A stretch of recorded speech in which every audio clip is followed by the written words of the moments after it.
మామిడిపళ్ళ రుచులే కాదు, కపిల్ వారి 30 సంవత్సరాల నాణ్యత మరియు నమ్మకం.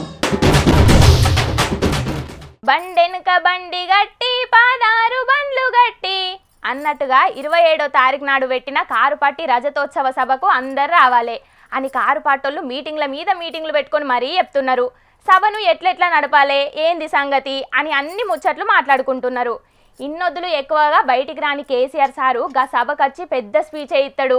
ఇక సార్ నోట్లకేంచచ్చే గా పంచులు, గా ప్రాసలు, గా డైలాగులను మిస్ అయిన వాళ్ళకైతే గా రోజు పెద్ద పండుగ అనుకోవాలి. కానీ గీన్ని ఒక ట్విస్ట్ వచ్చింది. మరి గదేందంటే 25 ఏండ్ల పండుగను మస్తు పెద్దగా చేసుకోవాలని కారుపట్టి మస్తు బిజీలు ఉన్నది. అన్ని జిల్లాలకెంచి అందరు వచ్చేటట్టు సౌలతులు ఎత్తున్నారు. ఏం తక్కువ 1000 ఎకరాల్లో ఎత్తున్నారట సభను. ఇక తిండి గిండి అంతా అన్నే ఉంటుంది. వచ్చేటోళ్ళు జల్దిన రావాలి, లేకపోతే మళ్ళీ ట్రాఫిక్లో ఇరికిందంటే బయటికి రానికి కష్టమవుతుంది, సభకు పోనికి ఆలస్యం అవుతుంది. పొద్దుగాల లేచి కారుపట్టి జెండా ఎగరేసి మంచిగా బస్సు ఎక్కి రావాలి సభకు అని చెప్తున్నారు పెద్ద లీడర్లు. బస్సులను కూడా బగ్గనే కిరాయికి తీసుకున్నారట ఆర్టీసీకెంచి. అయితే అంత మంచిగానే ఉన్నది కానీ ఇంతకు గిది ఏ పార్టీ రజతోత్సవ సభ అని అడుగుతున్నారు షేపాటోళ్ళు. తెలంగాణ ప్రజలకు మీరు ఈ రజతోత్సవాలు టీఆర్ఎస్ తెలంగాణ రాష్ట్రీయ సమితికి చేస్తుర్రా, భారతీయ రాష్ట్రీయ సమితికి చేస్తుర్రా?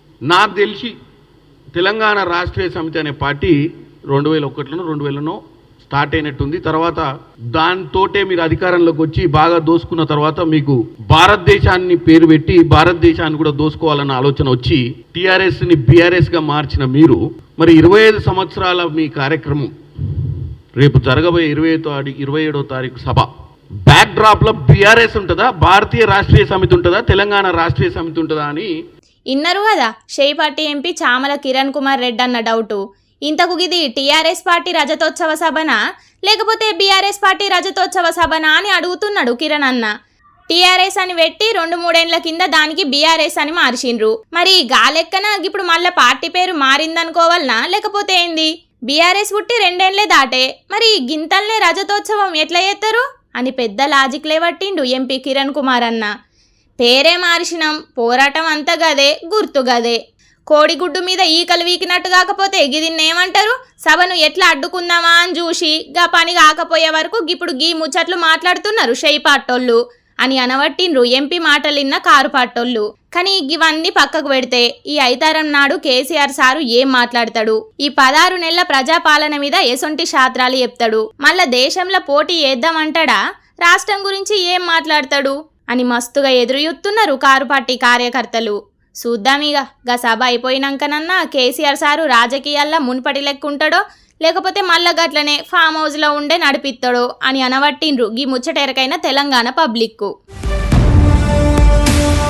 మామూలుగా మన దేశంలో కానీ రాష్ట్రంలో కానీ పెద్ద ఎలక్షన్లు ఇవ్వంటే ఎమ్మెల్యే ఎంపీ ఎలక్షనే అంటారు ఎవరైనా. కానీ గది ఒకప్పటి మాట. ఇప్పుడైతే ఏ ఎలక్షన్ వచ్చినా కానీ గదే పెద్ద ఎలక్షను, గదేంది అని అంటారా? మరి గట్లనే ఉన్నది. ఇప్పుడు గా నడుమ గ్రాడ్యుయేట్ ఎమ్మెల్సీ ఎలక్షన్ కోసం సీఎం రేవంత్ అనే పోయి ప్రచారం చేసుడు చూత్తిమి కదా. అట్లనే ఇప్పుడు హైదరాబాదు స్థానిక సంస్థల ఎమ్మెల్సీ ఎలక్షన్ కూడా గట్లనే అయింది. ఇక దాని చుట్టూగా ఎన్ని పంచాదులు కావాలనో గన్న అయితేనే ఉన్నాయి. ఎమ్మెల్యే ఎంపీ ఎలక్షన్లనన్నా గింతగానం పంచాదులు అయినాయో లేవో గాని ఇప్పుడైతే హైదరాబాదు ఎమ్మెల్సీ ఎలక్షన్ కోసం అయితే మాటల యుద్ధాలు చేసుకుంటున్నారు లీడర్లు. వీళ్ళు వాళ్ళు ఒకటే అని వాళ్ళు, లేదు లేదు వాళ్ళు వాళ్ళే ఒకటని ఇల్లు. ఇట్లా ఓగల మీద ఓగలు గట్టిగానే మాటలు అనుకుంటున్నారు. ఈ ఎలక్షన్ల కారు పార్టీ షెయి పార్టీ అభ్యర్థిని వెట్టకపోవుడే పెద్ద పంచాదంటే ఇక దీంట్లో ఎలక్షన్కే కాదు ఓటింగు కూడా దూరం ఉంటామని కారు పార్టీ చెప్పినప్పటికేంచి పువ్వు పాటోళ్ళు మాటల తూటాలు ఎక్కువ నీడుతున్నారు. మనం వాళ్ళకేసేది లేదు, వీళ్ళకేసేది లేదు, ఎంఐఎం లేదు, బీజేపీ లేదు, ఇద్దరు కూడా మనకు అవసరం లేదు. మనం ఎందుకంటే క్యాండిడేట్ని పెట్టలేదు. ఆ ఎలక్షన్ మనం పూర్తిగా బాయ్కాట్ చేద్దాం. మనం అడుగు పెట్టేది లేదు, కౌన్సిల్కి పోయేది లేదు, అడుగు పెట్టేది లేదు, ఓటు వేసేది లేదు. హైదరాబాద్ పార్లమెంట్ ఎలక్షన్స్ లో పోటీ చేస్తుంది Congress party. Hyderabad parliament elections లో బీఆర్ఎస్ పోటీ చేస్తుంది. డిపాజిట్ రాదని తెలిసి పోటీ చేస్తుంది, ఓడిపోతామని తెలిసి పోటీ చేస్తుంది, పోలింగ్ బూతుల్లో మనుషులు లేరని తెలిసి పోటీ చేస్తారు, 4th ప్లేసో 5th ప్లేసో వస్తామని తెలిసి పోటీ చేస్తారు ఎలక్షన్స్. మరి ఈ ఎలక్షన్స్ ఎందుకు పోటీ చేయడం లేదు చెప్పాలి. ఈ 3 పార్టీలు కూడా ఒకే తాను ముక్కలే. ఈ 3 పార్టీలు కూడా ఎప్పుడు 3 ముక్కలు ఆటలు ఆడతారు. అవసరమైతే తెలంగాణకు ముఖ్యమంత్రి చేయడానికి కూడా వీళ్ళు పోటీలు పడి మజ్లిస్ పార్టీని ముందు పెట్టేటువంటి పార్టీలే. అన్ని ఎలక్షన్ల పోటీ చేసినోళ్ళు ఇప్పుడు ఈ ఎలక్షన్లు ఎందుకు పోటీ ఎత్తలేరు అని షెయి పార్టీ కారు పార్టీలను అడిగిండు కిషన్ రెడ్డి సారు. ఎంఐఎం పార్టీకి పాయిదా గానికే కదా ఎలక్షన్కు దూరం ఉన్నది అని గరమైండు. ఇక ఈ 3 పార్టీలు ఒకతాను ముక్కలే అని కూడా అనకొచ్చిండు. ఎట్లా చేసైనా ఎంఐఎం పార్టీ గెలవద్దు, కారు పార్టీ షెయి పార్టీలు పువ్వు పార్టీకి సపోర్ట్ చేయాలి అని మస్తు పట్టు మీద ఉన్నది పువ్వు పార్టీ.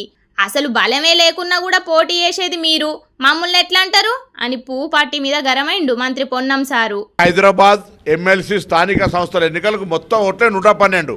ఆ 112 ఓట్లల్లో బీఆర్ఎస్కి 24, బీజేపీకి 24 మొత్తం కలిస్తే కూడా వాళ్ళ మెజారిటీ రాదు. 50 ఎంఐఎం ఉన్నాయి, కాంగ్రెస్ 14 ఉన్నాయి. ఈ విధంగా ఉన్నటువంటి ఓటింగ్ ప్యాటర్న్లా 50 ఓట్ల అబ్సల్యూట్ మెజారిటీతో ఉన్నటువంటి ఎంఐఎం గెలుస్తుంటే 24 ఓట్లున్న బీజేపీ పోటీ చేస్తూ హిందువులైన వాళ్ళు ఓట్లు వేయాలని రెచ్చగొడితే ఏమర్థం ఉన్నది దీనిలో? ఎంఐఎంకు ఎక్కువ సీట్లున్నాయి, ఆళ్లే గెలుతారు అని తెలిసినా కూడా పోటీలుండి లేని రాజకీయం చేస్తున్నారు పువ్వు పాటోళ్ళు అని అనవట్టిండు మంత్రి పొన్నం సారు. ఇక కారు పాట అయితే ఓటింగుకు దూరంగా ఉంటామని చెప్పింది, కానీ షెయ్యి పాట అయితే ఓటింగుకు పోతుందట. మరిగా దోస్తాన్లున్న ఎంఐఎం పార్టీకే ఓట్లెత్తరు కావచ్చు షే పాటోళ్ళు. కానీ ఎంఐఎం పార్టీని గెలిపియద్దు అని ఫ్లెక్సీలు కూడా వచ్చినాయి హైదరాబాద్లో ఆడాడా.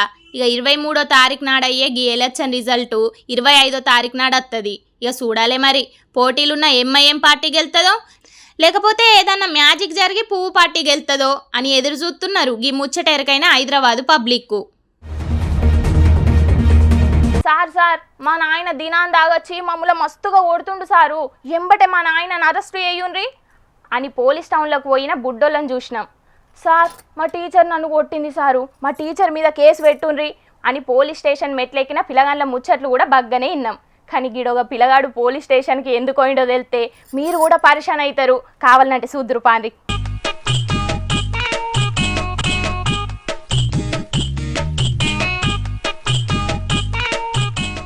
ఇగో గీ బుడ్డోని చూస్తున్నారులా, ఒక బొమ్మ హెలికాప్టర్ను పోలీస్ టౌన్లోకి తీసుకొచ్చిండు.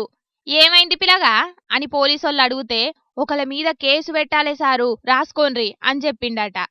ముందు ఏమైందో చెప్పు అని అడిగే వరకు సార్ ఈ స్కూల్ బంద్ ఉన్నదని నేను మా అమ్మమ్మ వాళ్ళ ఇంటికి వచ్చిన, ఇక మా తాతతో కలిసి జాతరకు పోయినా 300 రూపాయలు పెట్టి గీ ఎగిరే హెలికాప్టర్ను కొన్న సారు, కానీ ఎగురుతలేదని గా దుక్న పైన దగ్గరికి తీసుకుపోతే వేరేది ఇచ్చిండు, అయినా అది కూడా ఎగురుతలేదు సారు. గిట్లా 3 మాటల పోతే 3 సార్లు మార్చిండు సారు, అయినా ఎవ్వి కూడా ఎగురుతలేవు. నాకు గీ హెలికాప్టర్ ఏమద్దని వాపస్ తీసుకో అని మళ్ళా పోతే వాపస్ తీసుకునుడు ఉండది అని నా మీదనే గరమైండు. ఎగిరే హెలికాప్టర్ అని చెప్పి నాకు ఎగిరని హెలికాప్టర్ నమ్మిండు సారు, ఆయన మీద ఖచ్చితంగా కేసు పెట్టుండ్రి అని చెప్పే వరకు పోలీసోళ్లే షాక్ అయినరట. సంగారెడ్డి జిల్లా కంటి మండల కేంద్రంలో జరిగింది ఇది. సార్ పైనకి ఎగురుతుంది, మళ్ళీ కిందికి వస్తుంది, మళ్ళీ ఎగురకొస్తుంది. 3 కలర్లు చేంజ్ చేసి సార్ ఇంకొకసారి రాకన్నారు సార్. కంప్లీట్ ఏం కంప్లీట్ ఇస్తావు? ఎగురుతుంది.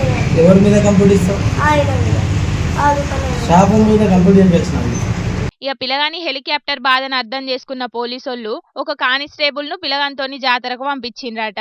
కానీ అప్పటికే దుక్న పైన జాతరలో తట్టబుట్ట చదురుకొని వెళ్ళిపోయిండట. ఇక చేసేదేం లేక పిల్లగాని తాతను స్టేషన్ కు రమ్మని పిల్లగాన్ని బుదిరకిచ్చి ఇంటికి పంపించిండట పోలీసోళ్ళు.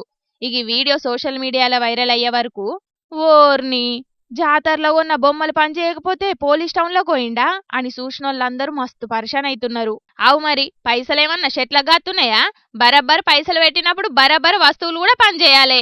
నువ్వు సూపర్ రా బుడ్డోడా అని కొందరు కామెంట్లు పెడుతుంటే పిల్లగాని కేసును పోలీసోళ్ళు సీరియస్ గా తీసుకొని అన్ని జాతరలు తీరుకుంటా ఎంక్వైరీ చేసి గా హెలికాప్టర్ ను అమ్మిన ఆయనను దొరకబట్టి పిల్లగానికి న్యాయం చెయ్యాలి అని ఇంకొందరు కామెంట్లు పెడుతున్నారు. ఇక మొత్తానికైతే పిల్లగాని బొమ్మ హెలికాప్టర్ కేసు చిత్రంగా ఉన్నది కదా.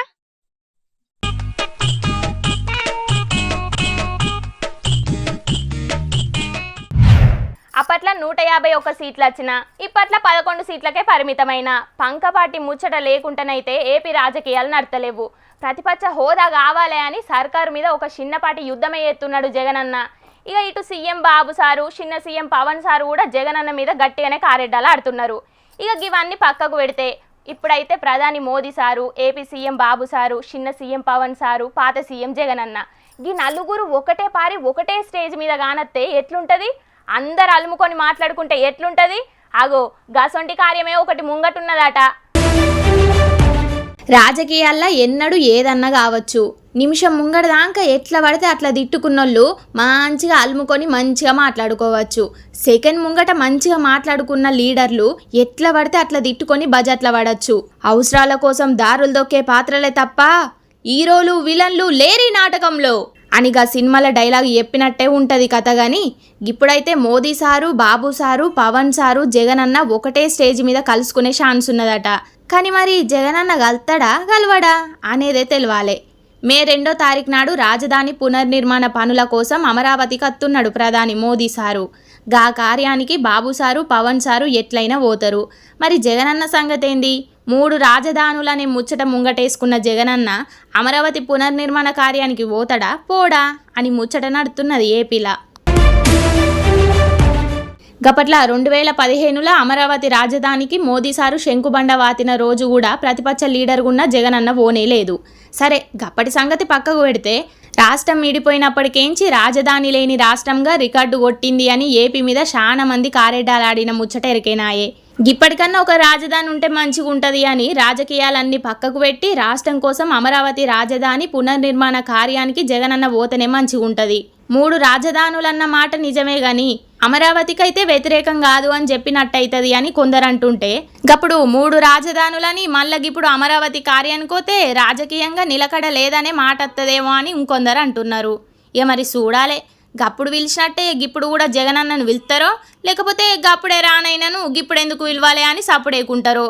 ఇక జగనన్న కూడా పోతాడో లేదో అని అనబట్టిండ్రు గీ ముచ్చట ఎరకైన రాజకీయ మేధావులు. కానీ జగనన్నకైతే ఇప్పుడు లేని కష్టం వచ్చి పడ్డది కదా. ఆ పబ్లిక్ ఎప్పటి లెక్కనే ఇయ్యాల సుతం మీకోసం కొన్ని లిల్లిపుడు వార్తలు పట్టుకొచ్చిన, అవి కూడా యూస్ చేయండి.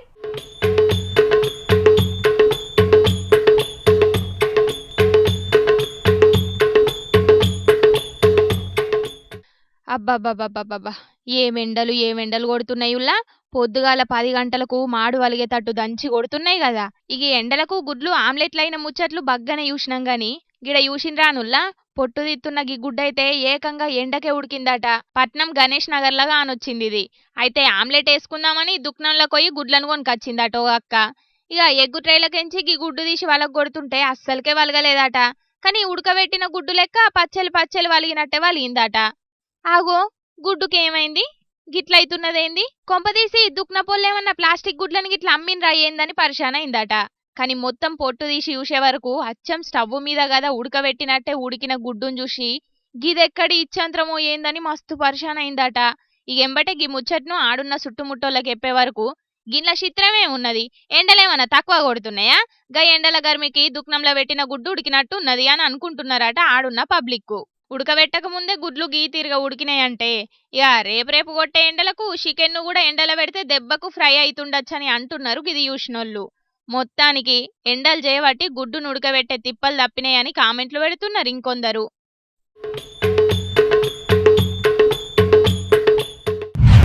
ఎండాకాలం వచ్చిందంటే చాలు బిందెలు బకెట్లు పట్టుకొని చాలా జాగల్లో నీళ్ల కోసం మస్తుగా తిప్పలు పడుతుంటారు జనాలు. ఇక మహారాష్ట్ర నాసిక్లున్న ఒక ఊళ్ళనైతే చూడుండ్రి జనాలు ఖాళీ బిందెలను పట్టుకొచ్చి బాయిల చుట్టూత పెట్టెట్లా నిల్చున్నారో నీళ్ల కోసం. ఇక అందులున్న గీమైతే ఝాన్సీ లక్ష్మీబాయి లెక్క ధైర్యంగా ఒక అడుగు ముంగటేసి నీళ్ల కోసం పెద్ద సాహసమే చేసింది. నీళ్లు సల్లగుండా బాయిల దిగడానికి ఎంత తిప్పలు పడుతున్నదో కదా పాపం. పైలం అక్కో కాళ్ళు పెట్టుకోనికి సౌలతులు కూడా సక్కలేవు. మళ్ళా ఆయనత జారనంటే ఏం లేదుగా నీళ్ళేందో గాని పానాల మీదకి తెచ్చుకునేటట్టు ఉన్నది కదా గిల్ల పరిస్థితి. ఈ గోసపాడుగాను మళ్ళా బాయ్ అంతా బండె సొరకలున్నాయి. ఏదన్నా జారిందంటే తలకాయ బండకు దాకి కొబ్బరి చిప్ప వలిగినట్టే వలుగుతుంది. ఇక ఎట్లనో అట్లా మెల్లగా ఆడున్నోళ్ళు ఉపాయం చేసిన తాడు పట్టుకొని బాయిలకు దిగింది.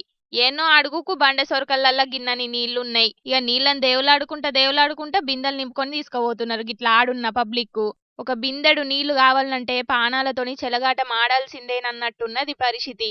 కానీ మే నెల రాకమున్పే నీళ్ల కట్టాలు గీ తిరుగున్నాయంటే ఇంకా ముంగట కొట్టే ఎండలకు ఎట్లుంటదో పరిస్థితి. కానీ ఎండాకాలంలో కూడా వానలు పడుతున్నాయి కానీ నీళ్ల కట్టాలైతే ఎక్కువనే అవుతున్నాయి. ఏం చిత్రమో ఏందో అని అనబట్టిండ్రు కొందరికి ముచ్చట ఎరకైన పబ్లిక్. తిన్నింటి వాసాలు లెక్క పెట్టుడంటే గిదేనుల్లా. పని మనిషి లెక్క నమ్మకంగా ఇంట్లో వండుకుంటేనే గా ఇంటికే పెద్ద కన్నం పెట్టిండ్రట ఆల్మగలు కలిసి. పట్నం కాచిగూడలున్న ఒక బిజినెస్ మ్యాన్ ఇంట్లో నేపాల్కెంచి వచ్చిన 2 ఆల్మగలు పని మనుషులుగా షరీకైనరట గీ నడమనే. ఇక ఇంట్లున్న సామాన్లు సొమ్ములు చూసి వాళ్ళ కండ్లన్నీ మండినాయో లేకపోతే మేం కూడా గీల లెక్కనే సిరిమంతులు కావాలని అనుకున్నారో ఏందో గాని ఓనర్లకు పెట్టే అన్నంలా మత్తు మందు కలిపి ఇంట్లో దొంగతనం చేసిండ్రట. ఎండాకాలం సెలవులు వచ్చినాయని ఇంట్లున్న కొడుకు కోడలు ఫారిన్ టూర్కు పోయిండ్రట. ఇక ఇంటామెతోని కలిసి బిజినెస్ మ్యాన్ ఒక్కడే ఉన్నాడట. ఇక ఇదే సందుల మందన్నట్టు రాత్రిపూట బువ్వల మత్తు మందు కలిపి ఇంట్లున్న సొమ్ములు 3 కోట్ల రూపాయలు మొత్తం చదురుకొని అవతలబడ్డారట ఇద్దరు పని మనుషులు. అగో ఎప్పటికీ పొద్దుగాలనే వాకింగ్ వచ్చే గీనెందుకో ఇయ్యాల రాలేదని సోపతిగాళ్ళు ఇంటికి పోయి చూసే వరకు ఇద్దరాకం ఇంకా మత్తుల్నే ఉన్నారట.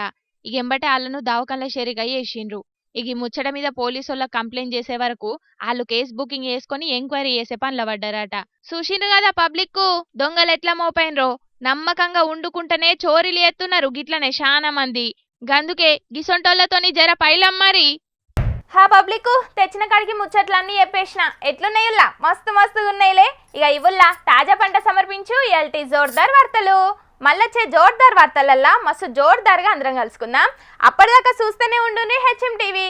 అట్లనే ఇంకిన్ని మంచి మంచి వార్తల కోసం హెచ్ఎం టీవీ యూట్యూబ్ ఛానల్ను తప్పకుండా సబ్స్క్రైబ్ చేసుకోండి. గిసొంటి ముచ్చట్లు ఆడ మస్తు ఉంటాయిల్లా. అన్ని ముచ్చట్లు మీ దాకా చేరాలంటే తప్పకుండా గంట కొట్టుండ్రి, లైక్ చేయండి. ఈ ముచ్చట్లను మీ దోస్తులందరికీ షేర్ చేయండి. ఏమంటున్నాం? సరే మరి ఉంటా. టాటా, నమస్తే.